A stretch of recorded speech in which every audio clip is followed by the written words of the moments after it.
إن الحمد لله نحمده ونستعينه ونستغفره ونعوذ بالله من شرور أنفسنا ومن سيئات أعمالنا. اللهم صل وسلم على نبينا محمد. رب اشرح لي صدري ويسر لي أمري واحلل عقدة من لساني يفقهوا قولي. عزیزان گرامی، یہ نہایت بابرکت موقع ہے کہ اللہ سبحانہ و تعالیٰ نے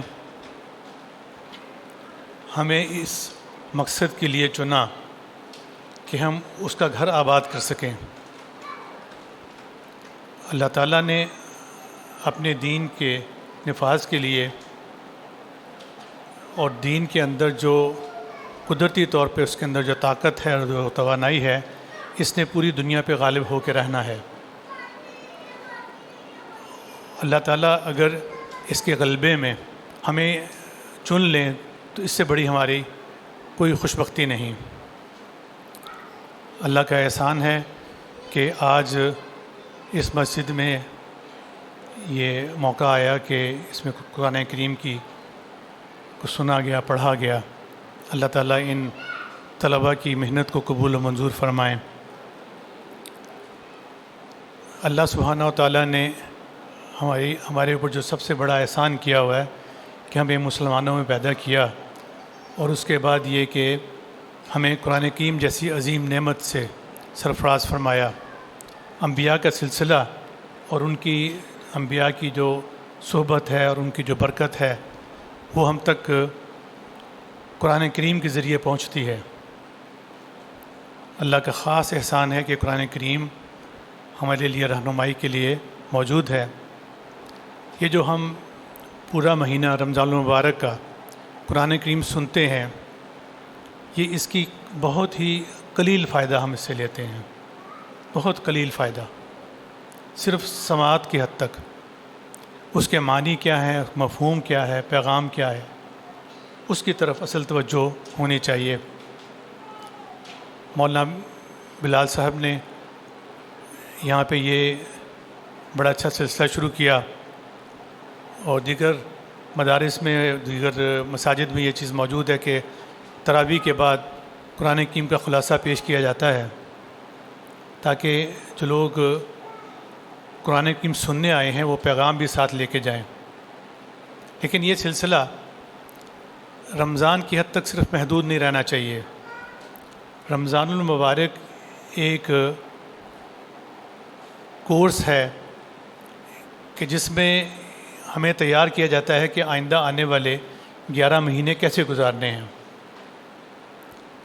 تو عزیزان گرامی، میری آپ سے یہی گزارش ہے کہ جس طرح آپ قرآن کریم سے اس ماہ مبارک میں جڑے ہیں، باقی 11 مہینے بھی آپ کا رابطہ اس سے رہنا چاہیے، اس کتاب سے. اور انشاءاللہ العزیز اگلے مہینوں میں اس مسجد میں ایسے دروس ہوا کریں گے، آپ کو اطلاع بھی دی جائے گی انشاءاللہ.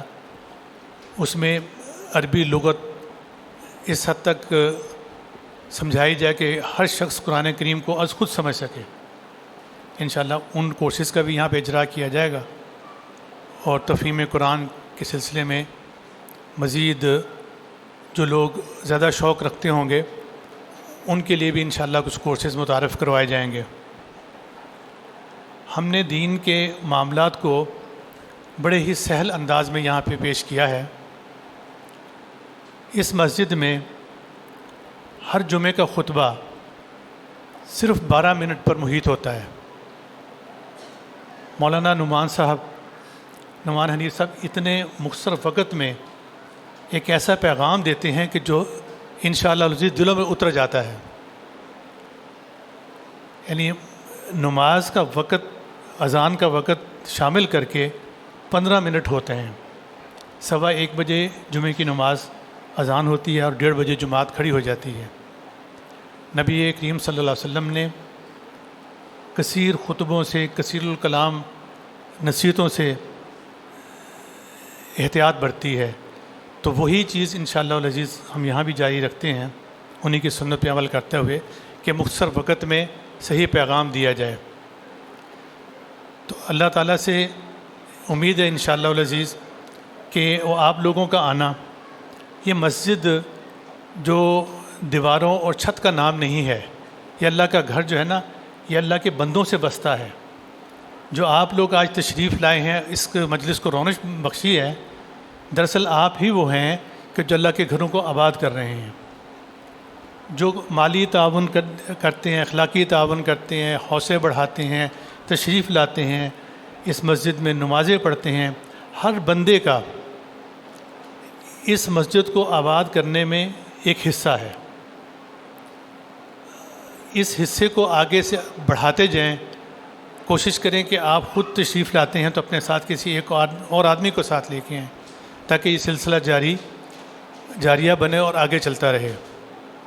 میں انہی الفاظ کے ساتھ اپنی بات ختم کروں گا کہ اللہ سبحانہ و تعالیٰ سے دعا ہے کہ وہ اس ادارے کے بانی عبدالرحیم اشرف رحمۃ اللہ علیہ کے قبر کو جنت کا باغیچہ بنا دیں، انہیں اپنے مقربین، صالحین اور شہداء اور انبیاء کا صحبت نصیب فرمائیں، اور ہم تمام افراد کو جو مسجدوں سے محبت کرتے ہیں، مسجدوں میں تشریف لاتے ہیں، انہیں اللہ تعالیٰ اپنی جنتوں میں اکٹھا کرے، اور اللہ تعالیٰ ہماری بشری غلطیوں کو درگزر فرمائے، اور ہمیں جنت میں بغیر حساب کے، یا اللہ بغیر حساب کے ہمیں جنت میں داخل فرمائے۔